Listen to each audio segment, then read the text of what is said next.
Hi అండి అందరికీ. Welcome to Sai Pavani recipes. నేను మీ పావని. ఇవాళ నేను మీకు క్రిస్పీగా ఉండే క్యాబేజీ 65ని ఎలా తయారు చేయాలో చూపిస్తాను. టేస్ట్ చాలా బాగుంటుంది, క్రిస్పీగా ఉంటుంది. ఈ క్యాబేజీ 65 పప్పుచారు లేదా టమాటా పప్పు లాంటివి, సాంబారు, రసం ఇలాంటివి చేసుకున్నప్పుడు సైడ్ డిష్గా క్రిస్పీగా ఉండాలి అనుకున్నప్పుడు ఇలా క్యాబేజీ 65 చేసుకున్నారంటే అందరూ ఇష్టంగా తింటారు. కర్రీ పాయింట్ స్టైల్లో ఎక్సలెంట్గా ఉంటుందండి. ఈజీగా చేసుకోవచ్చు. కాబట్టి మీకు ఈరోజు నేను క్యాబేజీ 65ని ఎలా తయారు చేయాలో చూపిస్తాను. అందుకోసము నేను ఇక్కడ ఒక మీడియం సైజ్ క్యాబేజీ తీసుకున్నానండి. ఇది ఆల్మోస్ట్ 1 kg ఉంటుంది.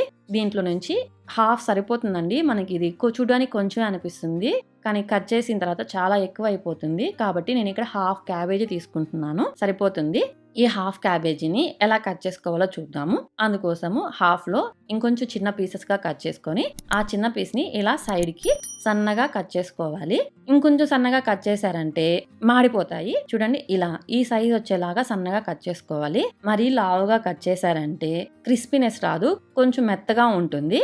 కాబట్టి ఇలా మీడియంగా ఉండేటట్టు చూసుకోండి. మరీ సన్నగా కాకుండా మరీ లావుగా కాకుండా ఇలా మీడియంగా ఉండేలాగా ఆ హాఫ్ క్యాబేజీని కట్ చేసుకున్నాను. మీకు క్వాంటిటీ ఎక్కువ మంది ఉన్నారంటే ఎక్కువగా కట్ చేసుకోండి. హాఫ్ క్యాబేజీ అంతా కట్ చేసుకున్న తర్వాత ఇప్పుడు ఇందులో 1 టేబుల్ స్పూన్ అల్లం వెల్లుల్లి paste, half table spoon salt, కొంచెం పసుపు, 1 టేబుల్ స్పూన్ కారం, 1 టేబుల్ స్పూన్ గరం మసాలా అన్నీ వేసుకొని ఫస్ట్ వీటిని నీట్గా మిక్స్ చేసుకోవాలి.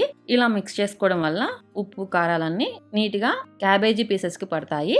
మనం లాస్ట్ వేసుకున్నామంటే క్యాబేజీ పీసెస్ అనేటివి చప్పగా ఉంటాయి.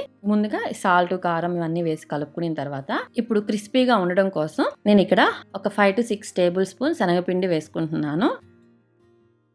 ఇందులోనే ఒక 3 to 4 table spoon corn flour, 2 table spoon బియ్యం పిండి క్రిస్పీగా ఉండడం కోసం వేసుకొని నీట్గా కలుపుకోవాలి. ఇందులో నీళ్ళు ఏం అవసరం లేదండి.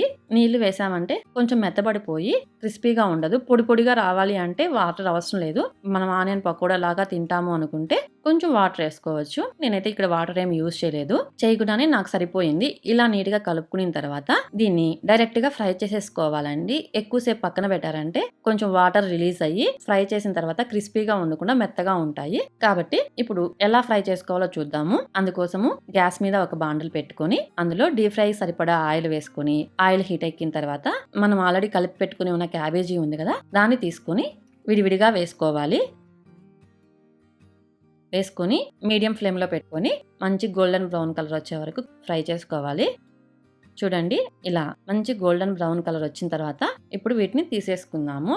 ఇలాగే రిమైనింగ్ అన్నీ కూడా వేసుకుని వాటిని కూడా గోల్డెన్ బ్రౌన్ కలర్ వచ్చే వరకు కలుపుకుంటూ ఫ్రై చేసుకోవాలి.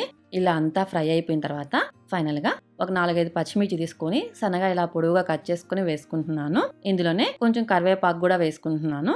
ఈ కరివేపాకుని వాష్ చేసుకున్న తర్వాత డైరెక్ట్ గా వేసుకోకూడదండి, ఎందుకంటే ఆ వాటర్ వల్ల ఆయిల్ అంతా పైన పడుతుంది. కాబట్టి ఒకసారి వాష్ చేసుకొని తుడుచుకోవాలి, లేదా ఆరబెట్టుకొని వాటర్ లేకుండా చేసుకున్న తర్వాత వేసుకోవాలి. వేసుకుని ఒకసారి లైట్ గా మిక్స్ చేసుకున్నామంటే అయిపోతుందండి. చూడండి ఎంత సింపుల్ గా క్యాబేజీ 65ని చేసుకున్నాము. ఇంట్లోనే కర్రీ పాయింట్ స్టైల్లో మనం క్యాబేజీ 65ని చాలా ఈజీగా చేసుకోవచ్చు. పప్పు, సాంబారు ఇలాంటివి ఏమైనా ఐటమ్స్ చేసుకున్నప్పుడు ఇలా క్యాబేజీ 65ని ట్రై చేశారంటే క్రిస్పీగా టేస్టీగా ఉంటుంది. ఇలా క్యాబేజీ 65ని కొంచెం క్రిస్పీగా టేస్టీగా చేసుకున్నారంటే నార్మల్ గా తినేదానికంటే ఒక 2 ముద్దలు ఎక్స్ట్రానే తింటారండి. చూడండి, ఇక్కడ నేను నలిపానంటే బాగా మెత్తగా పొడి పొడిగా అయిపోతుంది. అంటే క్రిస్పీగా ఉన్నట్టు అర్థము. అంటే ఈ 65 అనేది బాగా క్రిస్పీగా వచ్చింది అని అర్థం అండి. క్యాబేజీతో ఇట్లాగా మనమే చాలా ఈజీగా క్యాబేజీ 65 చేసుకోవచ్చు.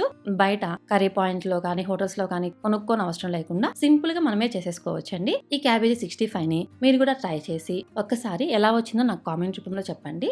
మీకు కనుక నా వీడియో నచ్చినట్లయితే లైక్ చేయండి, షేర్ చేయండి, సబ్స్క్రైబ్ చేయండి. మీకు నా నోటిఫికేషన్స్ ముందుగా రావాలి అంటే బెల్ ఐకాన్ ని క్లిక్ చేయండి. Thank you for watching.